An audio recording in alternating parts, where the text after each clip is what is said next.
Well, from two new high-profile restaurants in North Texas to the first grader and his award-winning State Fair pie, we have a lot to talk about in today's Foodie 411. Here's my conversation with Sarah Blaskovich from the Dallas Morning News. Sarah, you wrote about two restaurants opening this week. Let's start with Radici. Tell us about that. Yes, Radici is an Italian restaurant from Chef Tiffany Derry, who's been on TV for years and is one of Dallas's most recognizable chefs. It was my colleague Claire Baller who talked to her this week. And if you're looking for it, it's in Farmers Branch, just down the street from her other restaurant, Roots Southern Table. But what you can expect at Radici is mostly pasta. Ooh, I love it. And what about Culpepper and Deep Ellum? Yes, Culpepper Cattle Co. That's a cute name.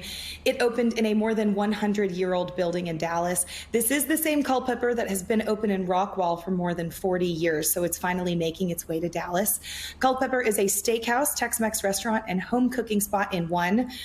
So you can get a filet, enchiladas, or chicken fried steak, for instance. Ooh. I've got it on a short list to get to Deep Ellum to try that very soon. Okay, and Sarah, tell us about Alan Gage, who is a first grader who beat out a bunch of other adults with his State Fair pie. Tell us about that. Yes, I really enjoyed talking to this little boy. He learned to cook with his grandmother, and he made a blueberry pie for only the second time in his life, then took a first place blue ribbon at the State Fair's first round of baking competitions last weekend. So now 7-year-old Alan, he's just in first grade.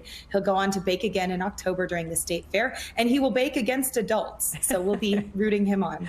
Great. And did you ask him whether he might consider a career in baking? Yes, of course. Right? Are we going to see a 7-year-old chef somewhere?